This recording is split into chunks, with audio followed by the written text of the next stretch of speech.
लो भी सजनों बेलियों भाइयों बहनों, सलीम अख्तर हाजिर खिदमत और आपकी खिदमत में सलाम बजा लाता है। सुनो, एक अर्जेंट काम पड़ गया है आपसे। गाजी पर होने वाली नारेबाजी के गम में निढाल होकर पूरा एक हफ्ते तक अपनी छातियों पर दुहत्थड़ मार मार कर अखदार इखलाकियात का मातम करने वाले घुंघरू सहाफी इंतजार पंजोता के सामने आते ही अपने घुंघरुओं समेत लापता हो गए हैं।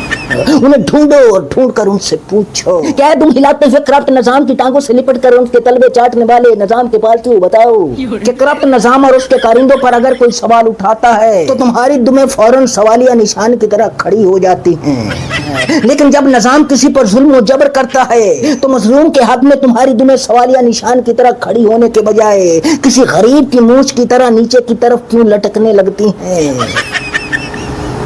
ऐ पालतू बताओ, खुदा ने ज़हन दिया, तुम लोगों ने अपने आकाओं के यहाँ गिरवी रख दिया, ज़बान बेच दी, ईमान बेच दिया। क्यों? अशरफुल मखलूकात के नाम पे खुदा ने जो कुछ दे के भेजा था वो सारा सामान बेच दिया। क्यों क्यों क्यों क्यों? मजलूम के हक में बोलते हुए तुम्हारी कैंची की तरह चलती ज़बानें अपने तालू से चिपक क्यों गईं? अभी कल ही तो तुम पीटीआई वर्कर्स पर तुम अपने मुंह के दहाने से बड़े गालियों के गोले बरसा रहे थे। अब तुम्हारे मुंह के दहाने में कोई हड्डी फंस गई क्या? बताओ, कोई इनसे पूछो। हालांकि मैं जानता हूँ कि भाड़े के दानिश्वरों के मुंह से हक और सच उगलवाना ऐसे ही है जैसे किसी खूंखार कुत्ते के जबड़े में दबी नली से गूदा निकालना। लेकिन फिर भी तुम मेरी तरह बाज मत आना, इनसे पूछना, क्या करप्ट निजाम के बच्चे जमूरो, गटर सहाफत के कन खजूरो, तुम में से कुछ ऐसे भी हैं जिनकी टांगे कब्र में लटक रही हैं मगर उनके पेट किसी जिद्दी बच्चे की तरह करप्ट अशराफिया के दस्तरखानों पे लेटे पड़े हैं। क्यों क्यों क्यों क्यों? तुम खुदा की बारगाह में जाकर क्या जवाब दोगे? तुम अपने अकाउंट से ये क्यों नहीं पूछते कि आए आका, जिनके टैक्सों के पैसे से आप और आपके खानदान पलते हैं, आप उन्हीं निहत्ते लोगों, औरतों और बच्चों पर जुल्म करते हैं, उन्हीं कमजोर लोगों, औरतों, बच्चों को उठाने और उठाकर अपनी ताकत का लोहा मनवाने में लगे हो। क्यों?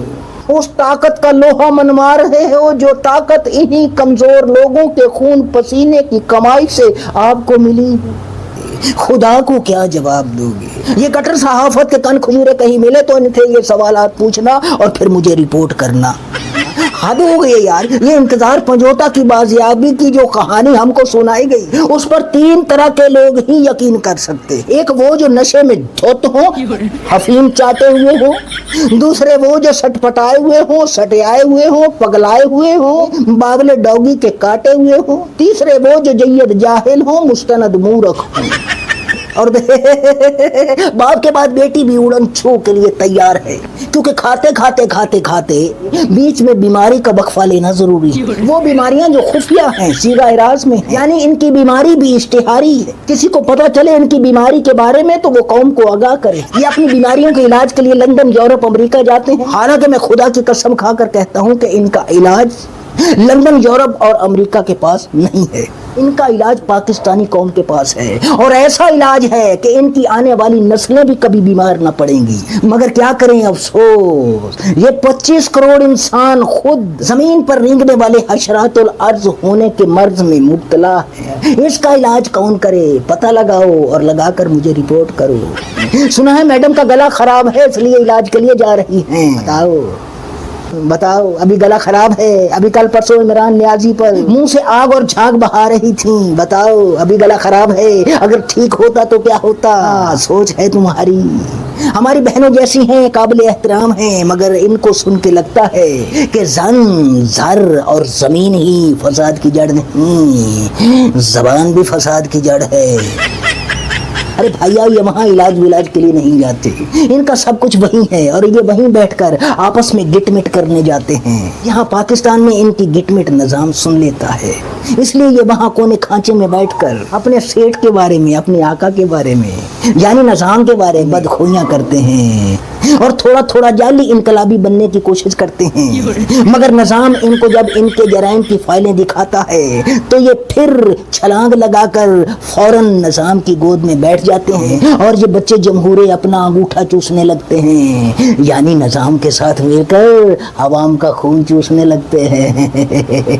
अगली खबर ये है कि ये फरेबी, ये धोखेबाज, ये जोकर, ये रंगबाज یہ ڈھونگی، یہ چال باز، دغاباز، نوسربازی، جال سازی، چال بازی، مقدمے بازی اور نئی نئی قانون سازی کے ذریعے حکمرانی کی گدی پر کسی سانپ کی طرح کنڈلی مار کر بیٹھنا چاہتے ہیں۔